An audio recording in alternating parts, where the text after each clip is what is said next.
പുറപ്പാട് അധ്യായം 13. ആദ്യജാതർ ദൈവത്തിന്. കർത്താവ് മോശയോട് കൽപ്പിച്ചു, ഇസ്രായേലിലെ ആദ്യജാതരെയെല്ലാം എനിക്കായി സമർപ്പിക്കുക. മനുഷ്യരുടെയും മൃഗങ്ങളുടെയും കടിഞ്ഞൂലുകൾ എനിക്കുള്ളതാണ്. പുളിപ്പില്ലാത്ത അപ്പത്തിൻ്റെ തിരുനാൾ. മോശ ജനത്തോട് പറഞ്ഞു, അടിമത്തത്തിൻ്റെ നാടായ ഈജിപ്തിൽ നിന്ന് പുറത്തുവന്ന ഈ ദിവസം നിങ്ങൾ അനുസ്മരിക്കണം. കർത്താവാണ് തൻ്റെ ശക്തമായ കരത്താൽ നിങ്ങളെ അവിടെ നിന്ന് മോചിപ്പിച്ചത്. ഈ ദിവസം ആരും പുളിപ്പുള്ള അപ്പം ഭക്ഷിക്കരുത്. ആബീബ് മാസത്തിലെ ഈ ദിവസമാണ് നിങ്ങൾ പുറപ്പെട്ടത്. കാനാന്യർ, ഹിത്യർ, അമോര്യർ, ഹിവ്യർ, ജബൂസ്യർ എന്നിവരുടെ നാട്ടിലേക്ക് നിങ്ങൾക്ക് നൽകാമെന്ന് കർത്താവ് നിങ്ങളുടെ പിതാക്കന്മാരോട് വാഗ്ദാനം ചെയ്ത തേനും പാലും ഒഴുകുന്ന ദേശത്തേക്ക് അവിടുന്ന് നിങ്ങളെ പ്രവേശിപ്പിച്ചു കഴിയുമ്പോൾ ഈ മാസത്തിൽ ഈ കർമ്മം നിങ്ങൾ അനുഷ്ഠിക്കണം. നിങ്ങൾ 7 ദിവസത്തേക്ക് പുളിപ്പില്ലാത്ത അപ്പം ഭക്ഷിക്കണം. 7-ാം ദിവസം കർത്താവിൻ്റെ തിരുനാളായി ആചരിക്കണം. 7 ദിവസത്തേക്ക് പുളിപ്പില്ലാത്ത അപ്പമേ ഭക്ഷിക്കാവൂ. പുളിപ്പുള്ള അപ്പം നിങ്ങളുടെ പക്കൽ കാണരുത്. പുളിമാവ് നിങ്ങളുടെ നാട്ടിലെങ്ങും ഉണ്ടായിരിക്കരുത്. ആ ദിവസം നിൻ്റെ മകനോട് പറയണം, ഈജിപ്തിൽ നിന്ന് ഞാൻ പുറത്തു പോന്നപ്പോൾ കർത്താവ് എനിക്ക് വേണ്ടി പ്രവർത്തിച്ചതിൻ്റെ ഓർമ്മയ്ക്കായിട്ടാണിത്. ഇത് നിൻ്റെ ഭുജത്തിൽ ഒരടയാളവും നെറ്റിയിൽ ഒരു സ്മാരകവുമെന്ന പോലെ ആയിരിക്കണം. അങ്ങനെ കർത്താവിൻ്റെ നിയമം എപ്പോഴും നിൻ്റെ അധരത്തിലുണ്ടായിരിക്കട്ടെ.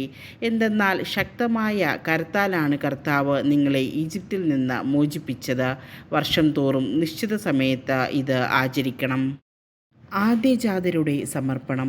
നിങ്ങളോടും നിങ്ങളുടെ പിതാക്കന്മാരോടും വാഗ്ദാനം ചെയ്തതുപോലെ കർത്താവ് നിങ്ങളെ കാനാൻ ദേശത്ത് പ്രവേശിപ്പിക്കുകയും അവിടം നിങ്ങൾക്ക് നൽകുകയും ചെയ്യുമ്പോൾ നിങ്ങളുടെ എല്ലാ ആദ്യജാതരെയും കർത്താവിന് സമർപ്പിക്കണം. മൃഗങ്ങളുടെ കടിഞ്ഞൂലുകളിലും ആൺകുട്ടികൾ കർത്താവിനുള്ളവയായിരിക്കും. എന്നാൽ ഒരു ആട്ടിൻകുട്ടിയെ പകരം കൊടുത്ത് കഴുതയുടെ കടിഞ്ഞൂലിനെ വീണ്ടെടുക്കുന്നില്ലെങ്കിൽ അതിൻ്റെ കഴുത്ത് ഞെരിച്ച് കൊന്നുകളയണം. നിങ്ങളുടെ മക്കളിൽ ആദ്യജാതരെയെല്ലാം വീണ്ടെടുക്കണം. ഇതിൻ്റെ അർത്ഥമെന്താണെന്ന് പിൽക്കാലത്ത് നിൻ്റെ മകൻ ചോദിച്ചാൽ നീ പറയണം, അടിമത്തത്തിൻ്റെ നാടായ ഈജിപ്തിൽ നിന്ന് കർത്താവ് തൻ്റെ ശക്തമായ കരത്താൽ നമ്മെ മോചിപ്പിച്ചു. നമ്മെ വിട്ടയക്കാൻ ഫറവോ വിസമ്മതിച്ചപ്പോൾ ഈജിപ്തിലെ ആദ്യജാതരെ, മനുഷ്യരുടെയും മൃഗങ്ങളുടെയും കടിഞ്ഞൂലുകളെയെല്ലാം കർത്താവ് സംഹരിച്ചു. അതിനാലാണ് മൃഗങ്ങളുടെ കടിഞ്ഞൂലുകളിൽ ആൺകുട്ടികളെയെല്ലാം ഞാൻ കർത്താവിന് ബലിയർപ്പിക്കുന്നത്. എന്നാൽ എൻ്റെ കടിഞ്ഞൂൽ പുത്രന്മാരെ ഞാൻ വീണ്ടെടുക്കുന്നു. ഇത് നിന്റെ ഭുജത്തിൽ ഒരടയാളവും നെറ്റിയിൽ ഒരു സ്മാരകവുമെന്ന പോലെയായിരിക്കണം.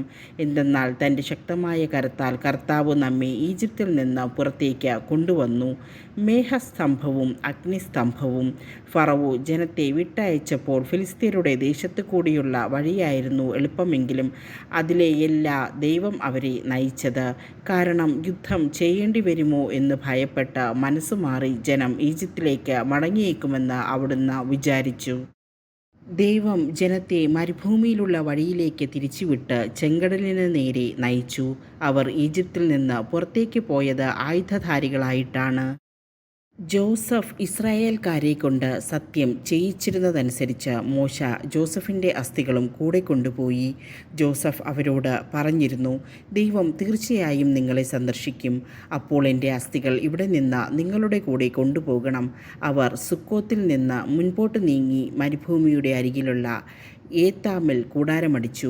അവർക്ക് രാവും പകലും യാത്ര ചെയ്യാനാവും വിധം പകൽ വഴികാട്ടാൻ ഒരു മേഘസ്തംഭത്തിലും രാത്രിയിൽ പ്രകാശം നൽകാൻ ഒരു അഗ്നിസ്തംഭത്തിലും കർത്താവ് അവർക്ക് മുൻപേ പോയിരുന്നു.